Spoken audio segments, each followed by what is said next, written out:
to game one in Golden State. I can't believe that. Yep. That's right. I just realized we just welcome some people in on YouTube now. So those that you want here for the intro, my name is QtheGuru. Nice to have y'all here.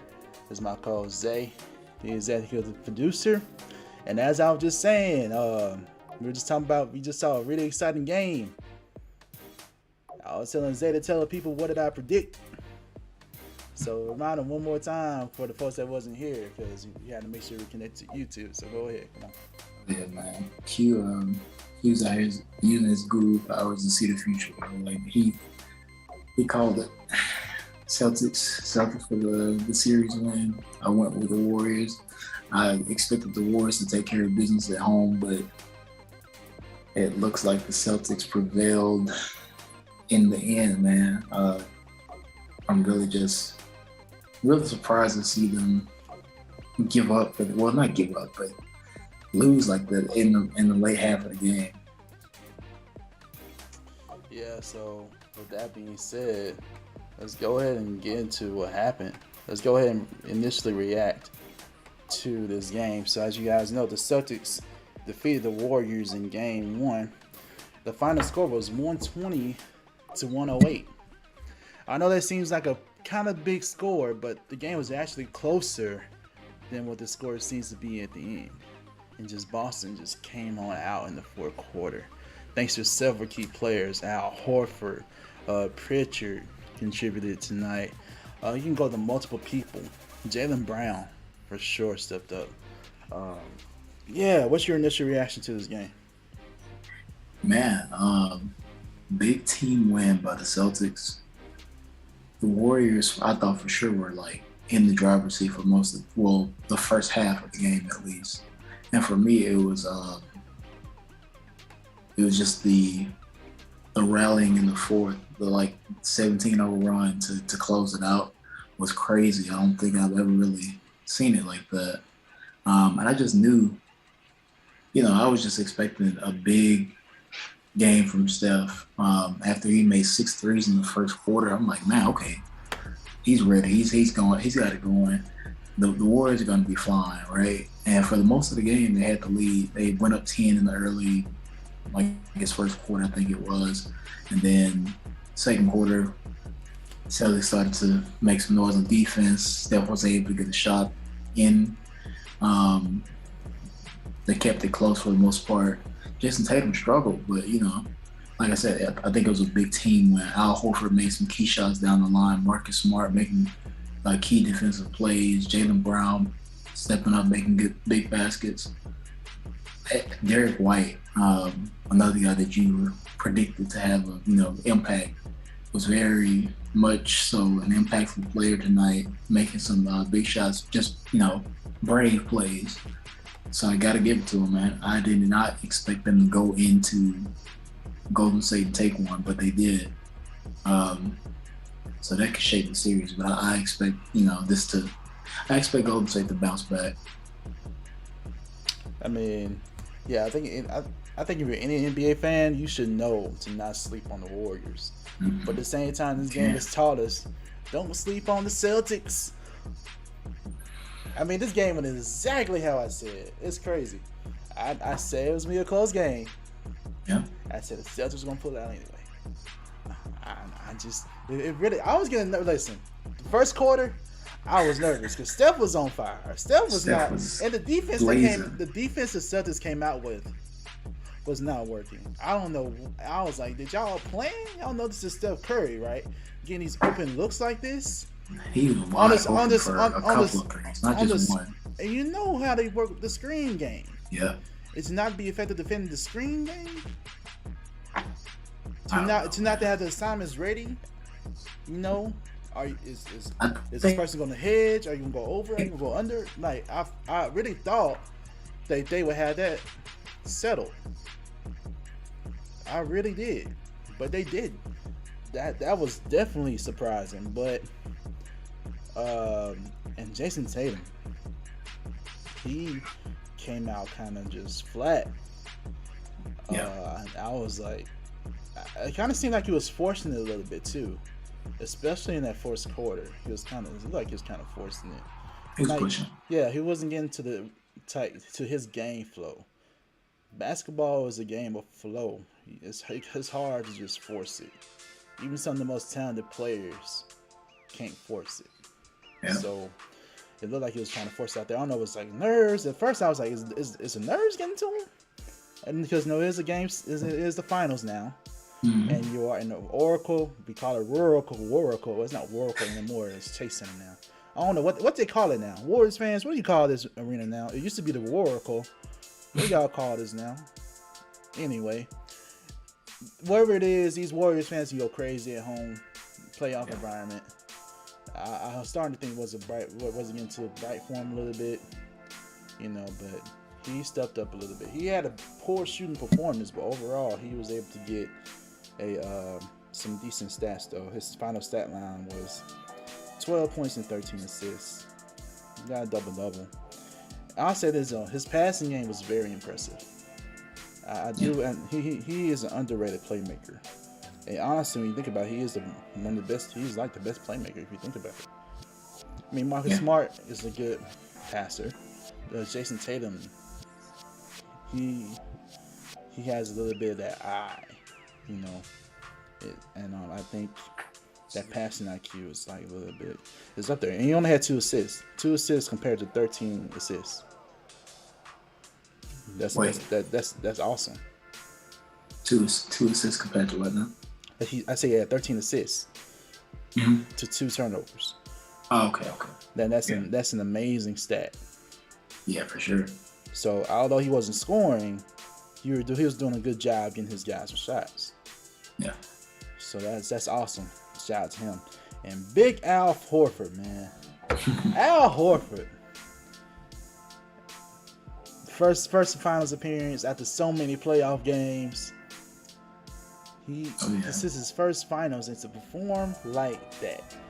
And his final stat line was 26 points, 6 rebounds, and 3 assists. Very efficient. 9 of 12 from the field, 6 of 8 from the 3-point line. 6 of 8. And a lot of that does have to do with like the Warriors' rotations. You got to leave somebody open, and Al's are so happen to be open. But still, to knock down those shots and to be that efficient away in a crazy place like Golden State. Shout out to Al Horford. Oh yeah, man. Big Al, man. He's the veteran of the group, and after having a record for playoff games with no finals appearance, he knew to seize the moment. I think that's what I think that's going to be a big thing for the young Celtics, man, is to having his veteran presence. He's got that sense of urgency of this is our shot right now, and I'm pretty sure that's probably been the attitude all season long. And now they've gotten to this point, and he's been phenomenal. You know what I mean? Like for a 36-year-old veteran forward, he has looked super fresh, looked ready to go. Impacted the game on both ends, and like you said, just made those key shots in the fourth. And the Celtics look really good, man. I think I was watching a clip of Jamal Crawford today on Matt Barnes and Steven Jackson's podcast, and he said in 2015 the Clippers probably had their best shot at winning the chip, but they were not mentally tough, and they didn't have a veteran that was like, this is your time, this is the shot right here. If you don't go now, you don't get it. And they didn't get it. But now the Celtics having Horford and a great coach in Udoka and Jason Tatum being able to, diversify his game to be a playmaker is a big thing for these guys, man. So big ups to the Celtics for sure. And I think this is going to be for sure 7-game series now. Now you think it's a 7-game. Folks, he didn't think he was going to go 7 games. But I told it's just a game one though. It's still just one game. It's game. But all right. If it goes like this, if they are able to just go back and forth competitively, I would love to see a 7-game series. That's all I'm saying. All right, listen. Even though it's just game one, Yeah. How they lost to me was concerning. We'll get to the concerns in a second, but let's go ahead and talk about who was your MVP for Game 1. MVP for Game 1. Honestly, man, I think it's all of them had a great overall team effort. They did, but I think without the game didn't really change for them in the fourth. They just were able to go on a crazy run. But to me, Marcus Smart making those adjustments on defense, and you saw the mic'd up moment when he was just kind of like being the coach on the floor and telling them the switches, telling them the matchups. Without that, I don't think they win the game. I think that I've always thought, like in basketball, defense is how you win games, no matter what you think about this player dropping 45 and Steph making 6 threes, and you see they still lost. I think that his defense was key. And then the other guys just, stepping up and being a star in a role, like Derek White coming in making big shots, man, like just being, in the clutch, being able to knock down, have that confidence in his game was huge.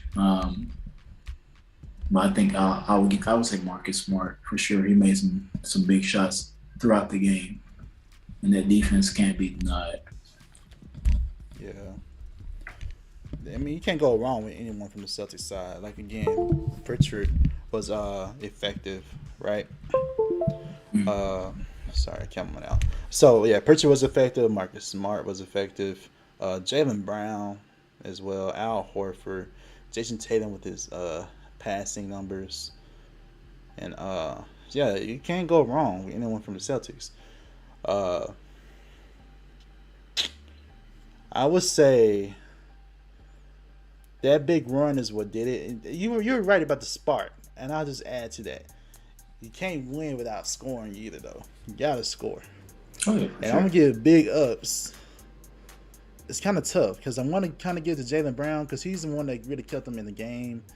With that, when Jason Tatum was kind of off, but I think I just gotta give to Al Horford. Al Horford is the one that really helped spark that run with those back-to-back threes. That really helped, and with that groove and all that momentum, just taking a run with it. He's just taking a run with it. So, yeah, I'm thinking I'm going to go with Al Horford. Jaylen Brown is a close, very close second. But yeah, you can't go wrong. I forgot to mention Derek White too. Derek White was effective, and he could have easily been another. But I gotta get to big time shots. I gotta get to Al Horford, and to be fair, and Al Horford did lead the team in points as well. So yeah, he led the team in points. And again, with how efficient he was. So yeah, he led with 26 points, and with how efficient he was, that too, knocking down your shots in the big moment. Absolutely, man. That's what it's about, man. I feel like that the star players are going to have the attention. Jason Tatum is going to be the focal point for the opposition's defense. So you got to get the other guys involved, or the other guys have to make plays, because your main guy is going to be having all of their defensive guys being thrown at him. And as you saw, Jason Tatum wasn't able to really get it going, but he adjusted his game, and his guys were able to step up, especially Al Horford. Yeah, see, this is where I got wrong in my prediction. In my prediction, I predicted Jason Tatum would come out like one of the best performances ever. I was wrong about that. I did not predict the others would be so effective. It's really the others that led the Celtics to win. Yep. Shout out to the others, because you gotta have the others. Shaq and them say it all the time. You can't do it without Big Shot Bob, right? Can't do it without Horry. It's all about the others. So shout out to the Celtics bench. And by the way, Derek White led the whole team in plus minus. He had a plus 25. So that tells you how effective he was. Yeah. Plus 25 at the end of the day. That's big. That's huge. That's big time. That's huge. and he had 21 points. So to have your bench produce for you, he scored basically all the bench points. Honestly, Derek White. I mean, Pritchard contributed a little bit, you know. And his shots were timely too. His shots were the part of that run as well. Yeah. But Derek White, that shot over Steph Curry to tie the game, I think that right there was time winding down. That right there was beautiful. Crazy. I did not expect them to take that, and then he had no choice. I'm like, you got to make a move. He had no choice, and it was over Steph Curry, who is not the tallest guard in the world compared to NBA standards. Like he's tall now.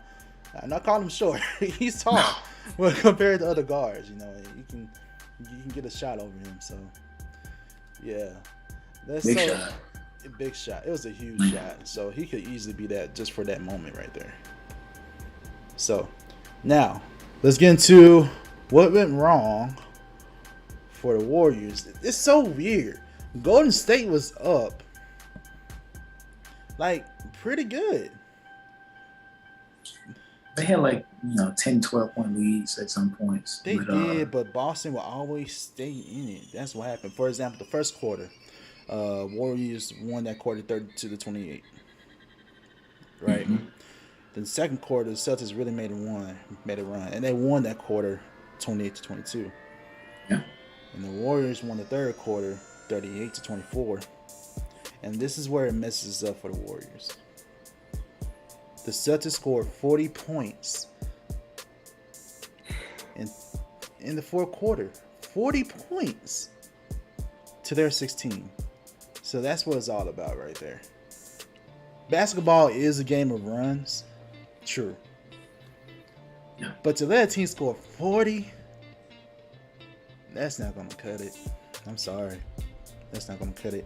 And when I made my prediction, I said defense may be an issue. But the thing is, Jason Tatum didn't go off like that tonight. The other guys, man. Defense is very important. And I think another thing, to your point, was that the Celtics have a little bit more size. Even like Robert Williams, you saw him catch a couple lobs at the basket. Yeah, vertical game. Yeah. Jaylen Brown, Tatum still were, penetrating, attacking the rim, even though they didn't make a lot of, inside close range shots. But they were able to kick it out, or they were able to make that, extra pass to like Robert Williams and guys like that. The Warriors have to be better defensively. And I think another thing was that, like you said, like the first quarter, Steph came out blazing. Clay's making jumpers. Wiggins is getting to the basket. Everyone's getting. Otto Porter was playing well up to that point, and then second quarter happens, and it's just like they flip the switch. Boston adjusts their defense, and the Warriors are trying to still. I mean, they have great offense, but I don't feel like they did anything very much different than what they were trying to do in the first quarter, which was get Steph going, and same thing now is come up, have Clay coming off the down screen, vice versa, and they adjusted to it, so they didn't really make a new offensive scheme to me either, and just never really got back into it because Boston was pretty much like lingering, and then they went for the attack at the very end, and it was crazy to see them just at 17 runs, and you said it was 40. That's 40. That's not gonna get it done. 40. They have to. I don't know. I think Boston. Derek White was making like crazy shots. Then Al. I'm not counting on them to do that every single game, but they have to get better coverage on those guys for sure. Yeah, a lot of that stuff that went wrong was in the rotations.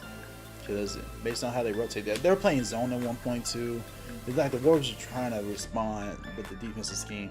They got to take game one, study it for sure, figure out who are the best matchup and assignments.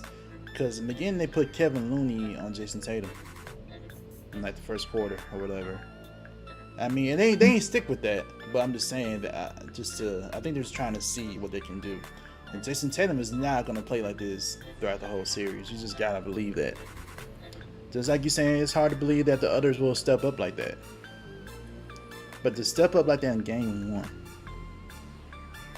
that's a huge boost to what they can do. Like, it's like, we did this. Steph Curry had a 30-some point game. He had a great game. Efficient and everything. So if you're the Warriors, you feel like, man, we wasted a masterpiece from Steph Curry. 6 threes in 1 quarter. Do you feel like, if you're the Warriors, do you feel like you wasted it? Do you feel like you...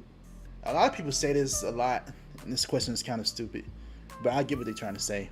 It's like, they'd be like, did the Celtics win it or did the Warriors lose it? You get that question, and like we get what it says, but a lot of NBA players are like, this is a stupid question, but like, and I get it, but they asking, did the Warriors they caused them were they more responsible for the loss, basically? Did they beat themselves or did the Celtics really dominate over them? I'm gonna, in this game, I'm gonna say that majority of it, I feel like the Warriors kind of lost it, but the Celtics also won it. Just the crazy shots that they were making, that to me showing that they kind of won it that way. But I feel like Golden State just kind of never really made a new move in the game. They were still doing the same thing, and it's not like it wasn't working. It just was at the end they couldn't make adjustments on defense either. Yeah. So once you're like scoring, or you're scoring slow, and then you're not scoring, and then you can't get stops, you're gonna get beat. Yeah. And it doesn't help when you have, is that where you get your offense from? Klay Thompson did not have his best game tonight. Yeah. Although Klay is trending upward, he's still not the Klay Thompson that we, that elite Klay Thompson, because he gives you great games here and there, but he wasn't. He gave the Golden State 15 points. I guess it's decent efficiency. I guess 6 of 14 is not the worst. 3 of 7 from 3. He shot worse. 3 for 7 for 3, which is not the worst. But the thing is here, Draymond Green.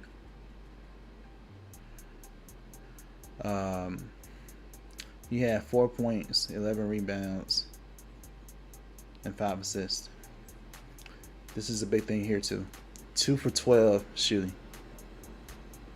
0 for 4 from 3. And some of those shots came at the very end of the shot clock where you just had to throw it up.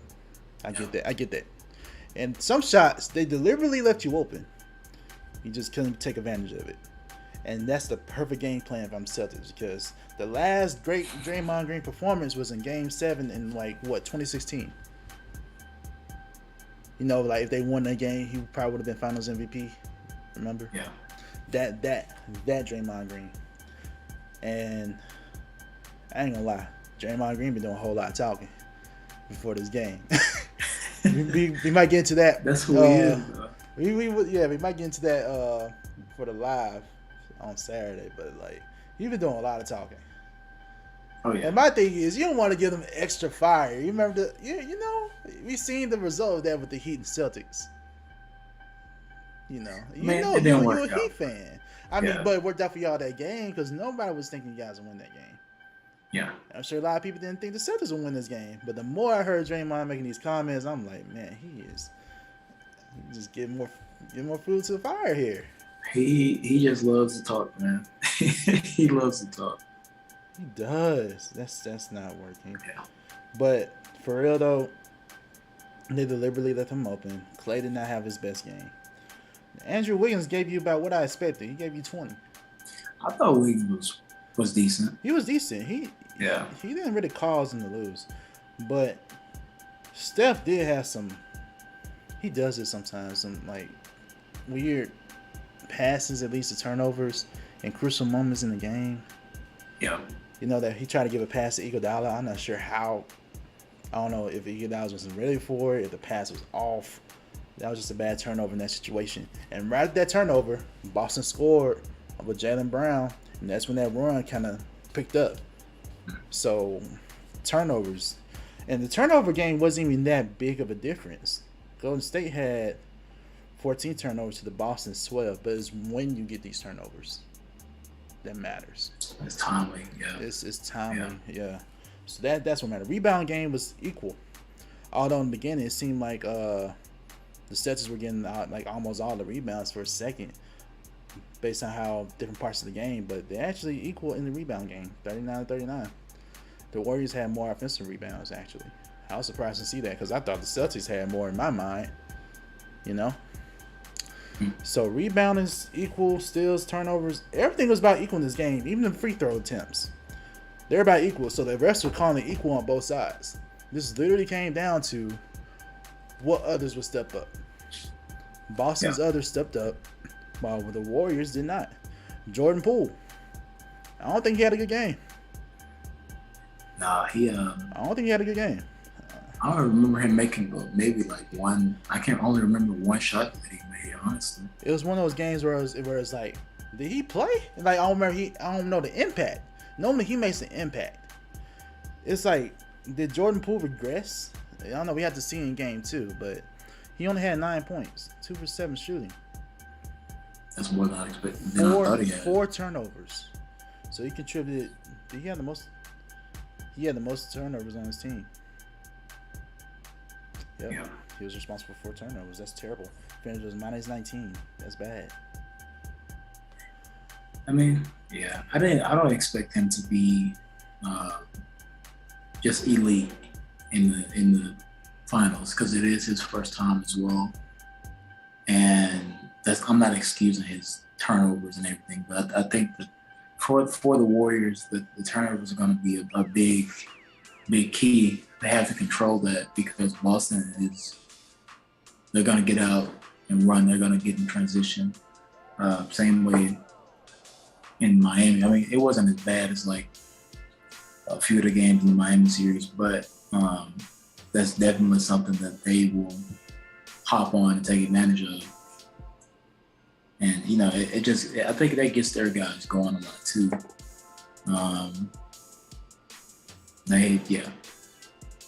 Draymond, I agree with you, needs to, I'm not expecting Draymond to score 15, 20 points. I'm thinking he needs to be a little bit more impactful. And if you're shooting, 4 open threes, give me at least 1 or 2. You got to give me 1 or 2. And Clay still, not 100%, but I think he's been playing very well. They're back in the finals, his first year back. So I think he's going to come alive at some point. Wiggins, keep doing what he's doing. I think I'm hearing about Gary Payton II might be back too. He's nearing the comeback, but we'll see. But they still have significant role players. Yeah, he was listed as questionable, but he could definitely come back. Iguodala played today. It was just a good comeback for him to see. It was good to see him. Otto Porter Jr. came back. Like their injury report was really on the positive side here, and you could get reinforcements. But Gary Payton, he helps you defensively. I'm not sure how much he'll give you on offense. I think that's still vital though, because they need that extra presence, or at least extra fouls on the floor. Right. And there's some other people on the Celtics that didn't really step up like I thought they would. Like, for example, Grant Williams. He was not on it today. He hadn't been really that present since the semifinals to me. He hadn't really been able to get into a rhythm. Yeah. I felt like he had a really good game. And like, who did they play in the semifinals? Miami. They played Milwaukee. The Bucks. Yeah. I feel like he played very well then, but ever since that last game against the Bucks, Because that's some huge shots for them in that game 7 for the Bucks. He hadn't really been able to stay out of foul trouble or, make shots. Yeah, that too. That's been the confusion too. He just gets himself into trouble. Yeah. Although today he only had 1 foul, but his coach, he just made a decision. I mean, he just wasn't effective when he was on the floor. He didn't contribute at all offensively. Yeah. I don't know. I mean, he had 3 assists, but still, I believe he won't stay that way. I think he'll have a game where he supports. But again, the biggest surprise for the Celtics was Al Horford. And again, a lot of that was by design from the Golden State's defense. So, Golden State, that's what went wrong for them. The defense went wrong for them, for sure. And to not win the game when Jason Tatum wasn't on, I don't know how you feel right now. Based on these reports and based on these press conferences, this is how the press conferences are going so far. We don't have the sound for you, but this is a quote that Draymond said: "We've always embraced challenges, no different. We embrace this. So no, it's not a hit to the confidence at all." So both him and Steve Kerr are basically saying the same message, like it's the first of 4, not just 1 game, which is the right attitude. Yeah. You gotta put this on the back burner and analyze what went wrong and correct it. Yeah. And are you concerned at all about Steph Curry? He did tweak his ankle on a pump fake, and it looked like he was able to finish the quarter. But are you worried about that tweak to his ankle? Excuse me. I'm not super concerned about it unless he, overnight we, find something out in the morning. But he looked like he was, I could tell he he bumped it, but I don't think it's gonna be keeping him out of a game where he has to, or a minutes restriction or anything like that. I think it was I tweaked it, but training, and they have a few days now to. True. The next game until Sunday, so good point. Yeah, I think he'll be fine for the next game. I'll just, he has those. We saw when the shoe flew off in the game, so he has the extra ankle protection. So I think he'll be fine. Right. And that's the right attitude to have. I mean, they've been there before, and it's not the first time they, had home court advantage and lost the game, and then they ended up winning the championship. So I'm not really worried about their confidence. They got great leadership, great coach, great players. So they have experience. They'll be fine. I think they're going to bounce back, and I think Boston just put them on notice. We're not going to go out lightly. You know what I mean? And I like that approach. I like Al Horford just coming out there and being a dog. That's his rep. That's his rep. Jaylen Brown. It was so cool for me. I was scrolling through Twitter and I saw the NBA posted the clip of him, and I think it was 2016. He was in college and he was talking about I'm going to be here when he was at the game, the Warriors in 2016. He was like, "Yes, my dream," and going to be here. And now to come full circle and see him on that stage is wow, that's crazy manifestation. But I don't see the Warriors sweating this so much. They're gonna take it in stride and go forward. And I think the Celtics are gonna celebrate and still try to build on it. But Golden State's gonna be hard to. It's gonna be hard to do that twice in a row in San Francisco. Sorry, I almost said Oakland. Yeah, let's go ahead and get into that. What's your prediction for Game 2? Excuse me. Sorry. I'm going with Golden State for the bounce back. They got a haymaker in the 4th, but I doubt that they're gonna let that happen again. I think they adjust their games. I think guys step up. Honestly, for them, I think the role players played pretty well. I like that Otto Porter came out aggressive, making threes. Wiggins getting to the basket. Draymond has to be better. Clay needs to, get a little bit of a boost. And Poole as well. Poole has a, 13, 15, 18 point game, something like that. They should be fine. Yeah. This stat just came out. Shout out to Jason Tatum. He has the most assists in the NBA Finals debut. Nice. Yeah, nice. 13. That's more than John Stockton, who had 12. Michael Jordan and Isaiah Thomas. They all had 12. Shout out to Jason Tatum. Even though he wasn't effective scoring, he did help lead to points with his assists. So, yeah. So, with that being said, my turn. Y'all need to listen close, because I was right about this game. Go ahead and listen to me about this one. My co-host is going with the Warriors for game 2, right? All right, you think that's going to be a close game or a blowout? What you think? I think close game. Close game. Okay. Yeah. That's right. Respect the Celtics. Yeah. How they lost is concerning to me. It really is. They scored 40 points in the fourth quarter. I believe they will use this as a motivation to bounce back. Absolutely. Again, my original prediction is Celtics in 7. You think on the blowout spectrum? My original prediction is Celtics in 7. So I think this is how the game's gonna go. Game 2 is gonna be close, almost like how it was in the first half today. Mm-hmm. I think Jason Tatum will have a better game, but I think the end of Warriors will pull it out. It's almost gonna be like how it played out today, but the opposite. Warriors gonna want some huge run to close it out. So I think the Warriors are tired of the series in game 2. Again, I still think it's a 7-game series at this point. Now, if I'm wrong, I would not mind if I'm wrong here. If the Celtics win, but I think ideally, I think the Warriors will bounce back and win.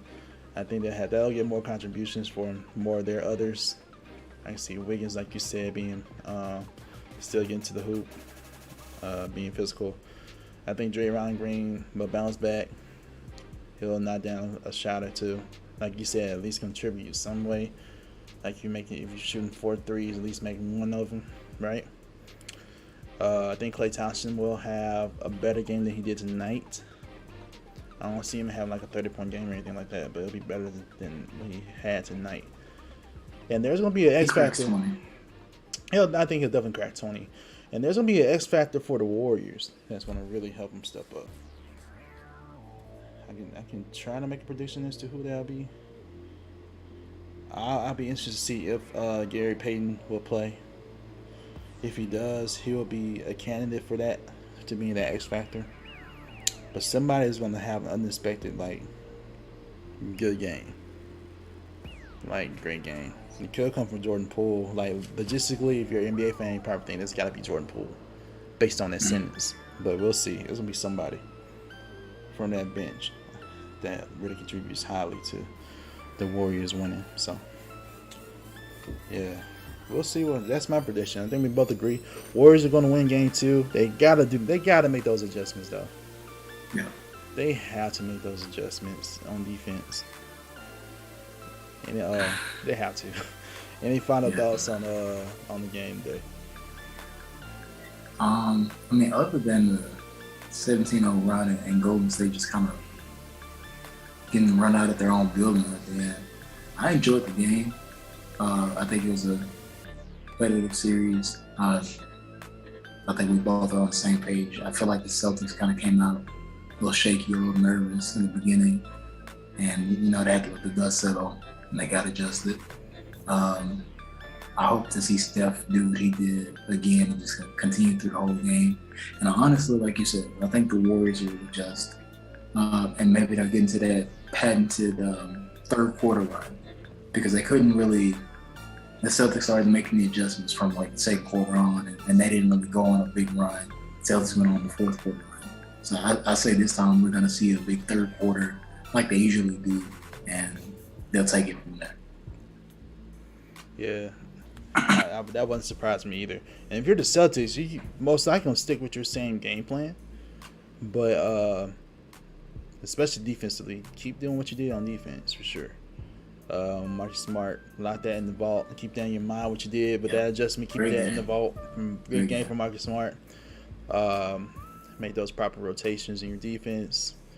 I think Jason Tatum have a better game. Jason Tatum, I truly believe he's a superstar now. Superstars don't have 2 bad games in a row. Although this game wasn't the worst game he's played, because he did lead them in assists, and he didn't turn over the ball so much, and especially in key moments he did not turn it over. So he didn't have a terrible game, but I think he'll have a better game. Yeah, because he loves Kobe. He got the Mamba mentality. Like, he got to be better. So yeah. But unfortunately, I don't think it'll be enough. Though I think the Warriors just gonna be like too much. Game 2. But it works out in Boston's favor because right now they do have home court advantage. But at the end, it won't matter because I'm predicting 7 games as of right now. So, I mean, but still, you should be feeling good. Like, hey, we did our job. We stole home court. We did our job. Yeah, for sure. You also want to get that one. Right. So. Yeah, and that's most of the time. That's honestly your best chance to steal game 1. Honestly, that's your best chance to steal. So. Shout out to the Celtics and shout out to the Warriors. This is gonna be a good. We're in store for a really good finals. Absolutely, it's gonna be one of the more memorable ones for sure. Definitely. I love seeing Tatum and Brown, the young Bulls. They've arrived and trying to make the more Steph reclaim the throne. Yeah, seeing if he'll get his his 4th? His 4th and maybe his first Finals MVP. Yeah, definitely see. There's some good storylines on both sides. If the Celtics win, they get their 18th banner before the Lakers. 18th franchise before the Lakers. Yeah, that's something to brag about. And plus, it seems like if they do, they have a good probably have another good young dynasty on their hands in the East. So. Yeah, this will be very interesting. All right, thank y'all for tuning in with us. We'll be live streaming, focusing on only the finals after the finals game is over. We'll still do our live podcast, our weekly show this Saturday. Stay tuned in to that. We'll be talking about different things. For example, what's on the docket right now is the latest off-season rumors, and we also get into the Twitter stuff, of course. We also catch up with WNBA as well, so y'all tune in with us Saturday for sure. Absolutely, tune in. Do us a favor, hit that notification bell. Subscribe to the Swish Masters Podcast on YouTube. Like, share, subscribe on all platforms. We appreciate it. We really do. And again, we see y'all watching the videos. I love it. I love how y'all all watching it. Just please don't mind subscribing. We got some subscribers from our recent videos though. So shout out to y'all. We're happy to get these subscribers. Shout out to the subscribers. There are a lot of y'all watching, not friends subscribing. of the podcast. Yeah, y'all friends, but y'all not subscribing. So it'll be cool if you subscribe too. Be just to know the updates and get notifications when we go live like this. So we also got a website too. Follow us on Facebook as well. We post content there as well. So yeah. We appreciate y'all. The Swishes are out here. We appreciate y'all. Stay tuned. Looking forward to seeing y'all Saturday, 5:30 Eastern, Central, whatever it is. Yeah. What is it, Eastern? Whatever. Yeah. Anyway, y'all. Yeah. All right. This is QtheGuru signing off. I'll see y'all on Saturday. Peace. Say the Xzequtive. See y'all then.